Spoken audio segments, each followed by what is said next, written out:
Atenção! Começa agora uma teleaula de História do Ensino Médio. Você vai assistir a teleaula de número 4. Bons estudos!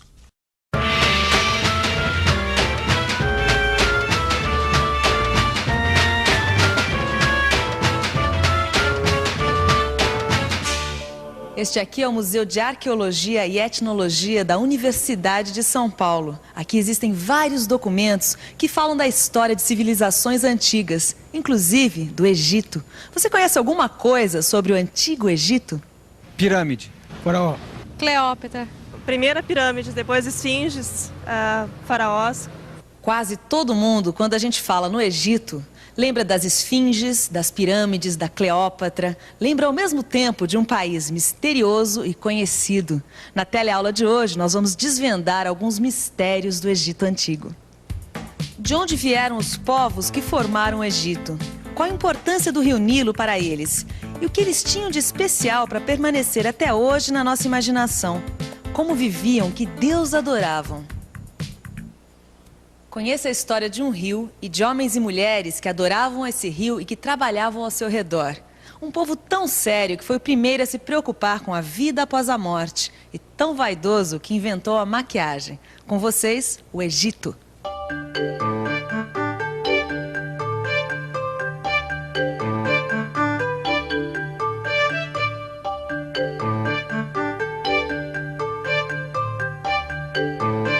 O Egito é um imenso oásis que fica no nordeste do continente africano, bem aqui. O Nilo, que disputa com o rio Amazonas o título de rio mais comprido do mundo, forma um vale entre o deserto do Saara e a Arábia. O Nilo nasce no coração da África e entra no Vale do Egito. Aí, ele corre no meio de duas cadeias de montanhas, formando a região do Alto Egito. E depois se divide em muitos pequenos rios que formam o seu delta. Essa região é o Baixo Egito. Todo verão, o rio transborda e sai do seu leito por causa das chuvas tropicais em sua nascente e do degelo das montanhas do Alto Egito. Quando o verão acaba, o rio volta para o leito deixando uma camada de terra muito fértil.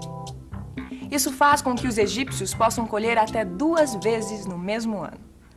Esta aqui é a Sala do Egito, no Museu de Antropologia e Etnologia da USP. E este aqui é um papiro, que é um papel inventado pelos egípcios. O papiro tem esse nome porque é feito de uma planta chamada papiro, que nasce justamente às margens do rio Nilo. Além do papiro, os egípcios criaram várias outras técnicas e linguagens totalmente revolucionárias que ajudaram no desenvolvimento da comunicação entre os homens. Vários tipos de tinta e os hieróglifos. Isso mesmo, hieróglifos. Essa palavra estranha é o nome que se dá aos símbolos que os egípcios usavam para escrever.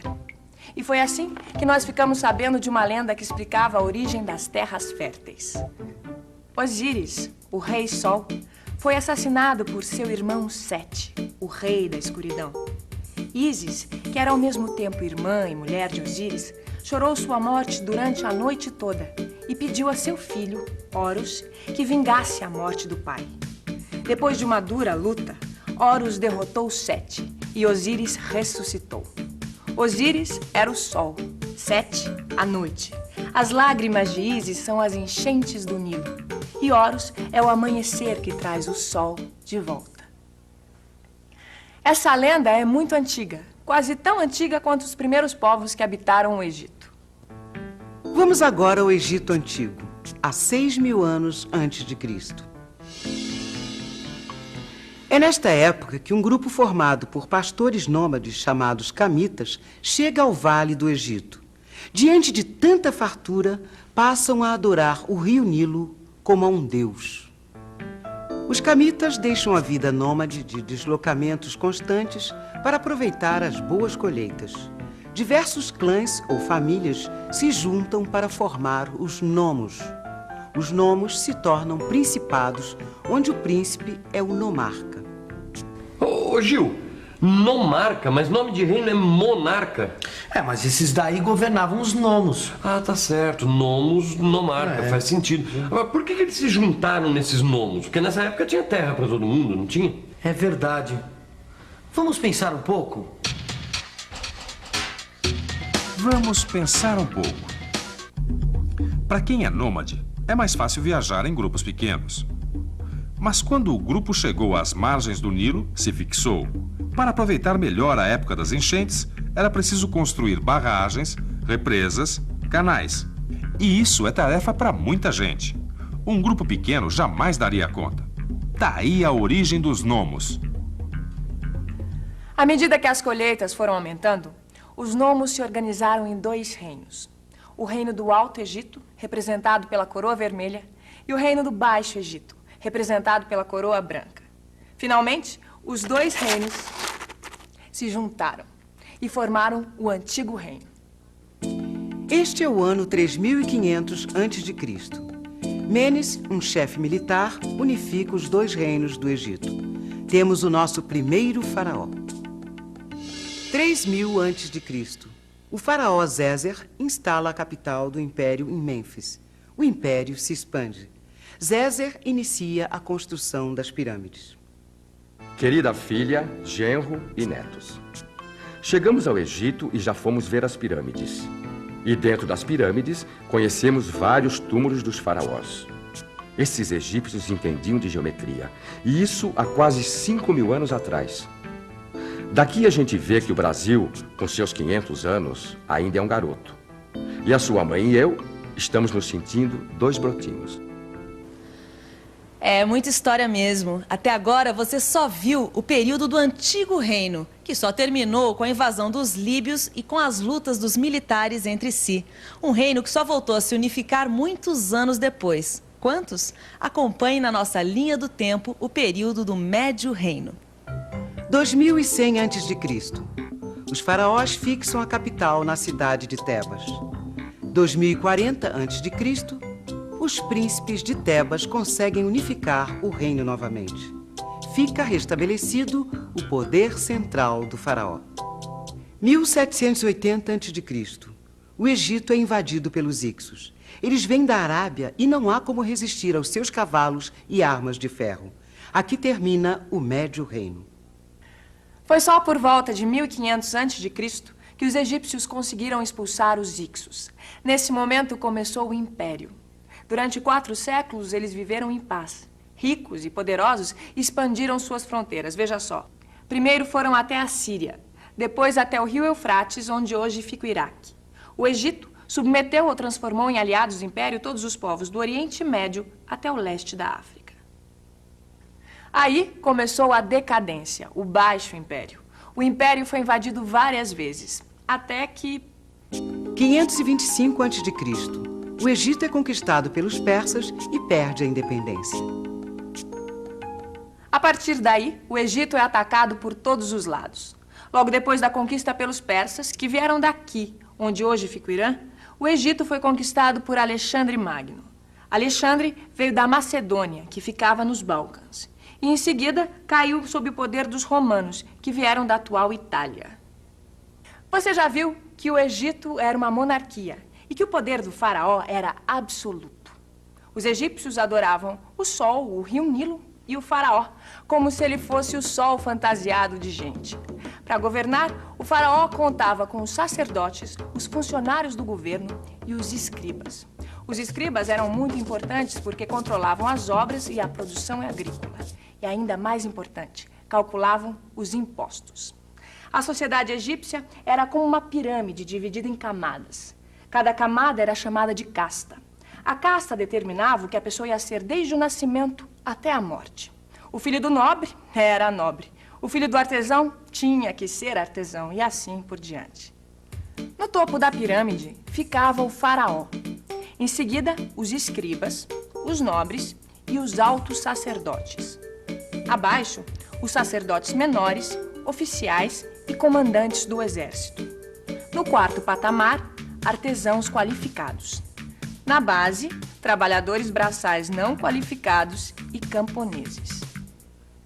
A maioria da população estava aqui, na base da pirâmide. Sustentavam as outras castas com impostos. Mas os egípcios não usavam dinheiro. Os pagamentos eram feitos em espécie, ou seja, cereais, frutos ou outras coisas que produzissem.